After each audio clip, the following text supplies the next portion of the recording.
Hello everyone and welcome to our weekly wrap-up of news stories that made the headlines. I'm Nicole Cordoves and this is the MB Rundown.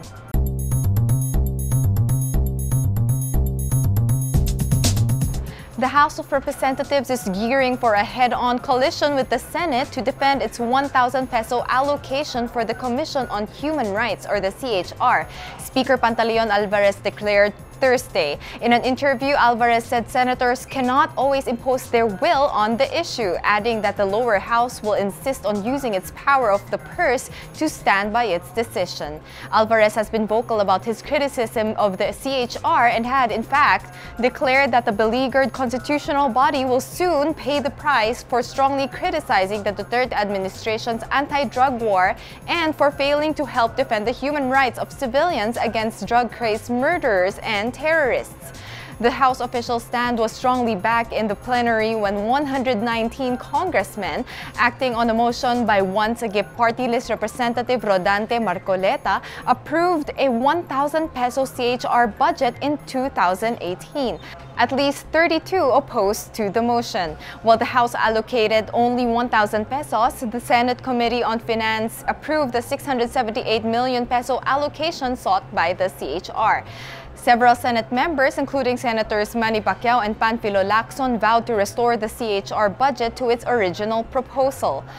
Alvarez, who is a lawyer, pointed out that the Constitution mandates that the power of the purse belongs to the lower house, adding that this is the reason all appropriation measures should originate exclusively in the chamber. Despite his strong criticism of the CHR, especially its chairman Chito Gascon, Alvarez hinted of a compromise with the Senate during the deliberations of the Bicameral Conference Committee to reconcile the different versions of the 2018 budget approved by the House and the Senate. The House official explained that the House slapped CHR with a 1,000 peso budget for its failure to perform its mandate to protect the human rights of all Filipinos. The probability that 14-year-old Reynaldo de Guzman is still alive increased yesterday after a DNA test conducted on the supposed body of de Guzman, which turned up in Gapan, Nueva Ecija last week, showed it was not him. De Guzman, known as Kulot in their Cainta neighborhood, was last seen with murder victim Carl Angelo Arnaiz. PNP Deputy Chief of Operations Deputy Director General Fernando Mendez Jr. said that based on the results obtained, the source of the DNA profile obtained from the male cadaver cannot be the biological offspring of Eduardo Gabriel and Nina Santa Ana. Chief of the DNA Division of the PNP Crime Laboratory, Chief Inspector Lorna Santos, added that they obtained oral swab samples from Gabriel and de Guzman and compared them with the samples taken from the cadaver. The DNA tested negative, which means the cadaver could not be their son Reynaldo alias Kulot. But PAO Chief Persida Rueda Acosta insists it is de Guzman's. When news about the body of a boy found in Nueva Ecija circulated in social media, one of the neighbors showed the photo to the parents of de Guzman. The couple positively identified the cadaver as that of their son Reynaldo by a birthmark on the left side of the neck and a wart on the knee. With the DNA results, Mendez said Kulot is still considered missing and that the PNP will continue to look for him. Mendez also added that they will pursue their investigation to determine the real identity of the cadaver found in Nueva Ecija.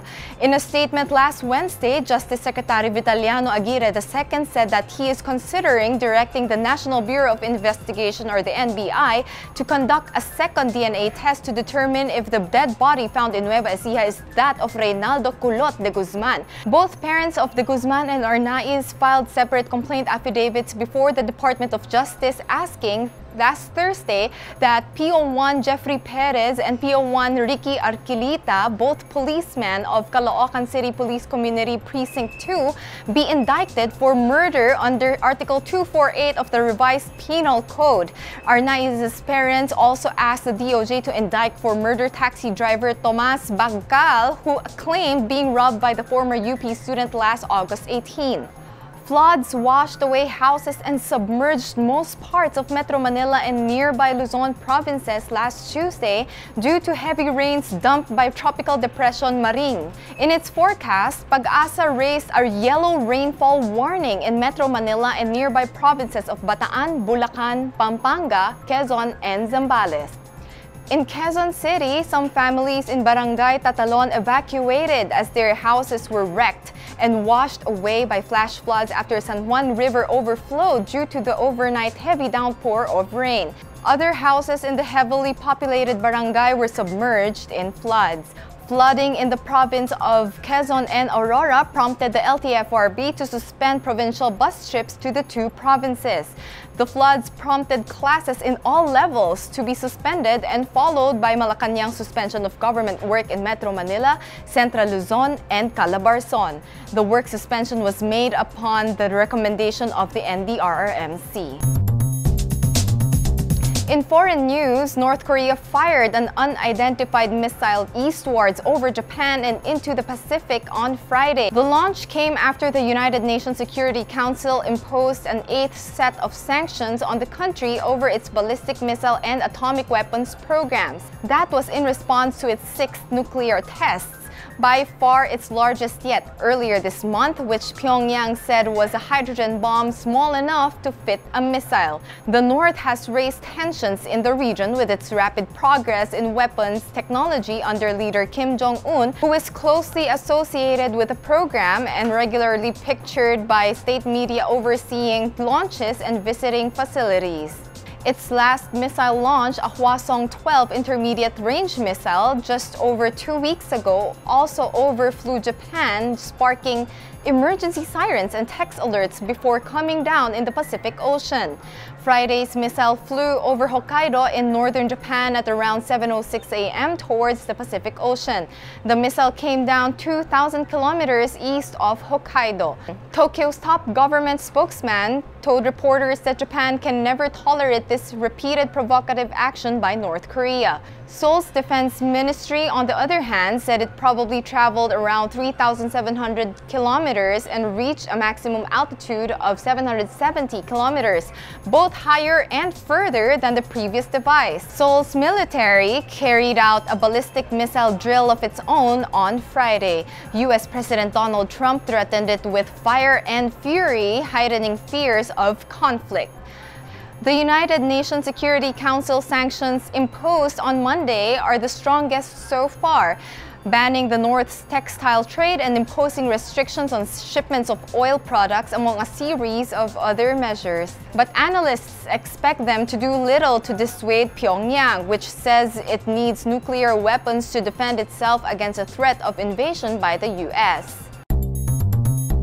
Globe Telecom celebrates its annual 917 Day tomorrow, September 17, in honor of its first and most iconic mobile prefix 0917. But there's more reason for celebration for this year's 917 Day, since September 2017 will only happen once in this millennium. To all our Globe customers and employees, we are approaching that time of the year again. No, it's not Christmas yet. But it's September 17, or 0917 in Globe parlance. A very important day, and a day for us to actually celebrate and thank a lot of you guys who have stayed with us for so many years. So for this 917 month, Globe Rewards gives back to its customers for them to enjoy perks and freebies from some of the best names in dining and shopping, go on their next adventure with much-awaited seat sales from AirAsia, and get premium deals on the latest movie titles and famous theatrical shows. Chief Commercial Officer of Globe Telecom, Albert de Larrazabal, says that they are grateful for all the support of its customers throughout the years and that they strive to make their services better, treat their customers right, and ultimately deliver a wonderful connected experience. We would like to really say is really extend our sincerest appreciation for the support and the continued affiliation with Globe. We continue to spend and expand both the cellular as well as the broadband networks to truly give you not just the connectivity and the coverage, but also the digital choices that truly make a difference in your own lifestyle choices. You can count on us to be able to continue to provide those choices for you, the variety. And once again, on behalf of every single employee in Globe, maraming salamat. This year's 917 Day celebration is about to get bigger. So make sure you're part of the celebration by downloading the Globe Rewards app to get regular updates on the wonderful surprises that are coming your way. Apple laid claim to the future of the smartphone Tuesday with the 10th anniversary iPhone X, featuring facial recognition unlocking and other refinements, touting the device as the next generation of mobile computing. The iPhone X was one of the 3 new iPhone models unveiled at the first ever event at Apple's new Spaceship campus, as the California tech giant sought to spark fresh momentum in a global smartphone market seeing slowing growth and tougher competition. Apple Chief Executive Tim Cook said the iPhone X is the biggest leap forward since the original iPhone. The iPhone X has an edge-to-edge 5.8-inch Super Retina display that has improved resolution and uses facial recognition to unlock the device. It will be available starting November 3 in more than 50 markets. Apple also unveiled a new iPhone 8 and iPhone 8 Plus, which offer more modest improvements over their predecessors and will sell later this month at starting prices of $699 and $799 respectively. All 3 new handsets will be capable of wireless charging and are adapted for augmented reality with more powerful processors and cameras. The unveiling comes with Apple seeking to recapture the magic of the first iPhone release in 2007 as it struggles to maintain market share. And finally, in entertainment, all-Filipino boy band JBK wowed the judges of the singing competition X Factor UK 2017 over the weekend. They received 4 yeses that propelled them to the next round of the competition.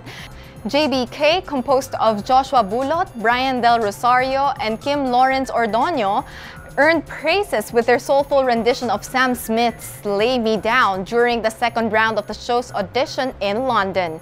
The audition clip of JBK was uploaded on YouTube and it has already garnered almost 300,000 views, becoming one of the most trending videos worldwide as of this writing. The trio, who took a 24-hour flight to get to the UK audition, received high praises from the show's celebrity judges. Half-Filipina singer and X Factor UK judge Nicole Scherzinger said that the trio made the Filipinos proud. Judge Louis Walsh also added that he loves the trio's dedication for their music and making an effort to travel to the UK. JBK is the second Filipino group to pass the auditions after girl group Fourth Impact, who finished 5th in the 12th season of X Factor UK back in 2015. The trio is responsible for the hits Letting You Go, Damang Dama, and Anong Meron Ka, among others. And for this week's thought to ponder on, a wise man makes his own decisions while an ignorant man follows public opinion. And that's it for this week's edition of the MB Rundown. I'm Nicole Cordobes. Have a great weekend.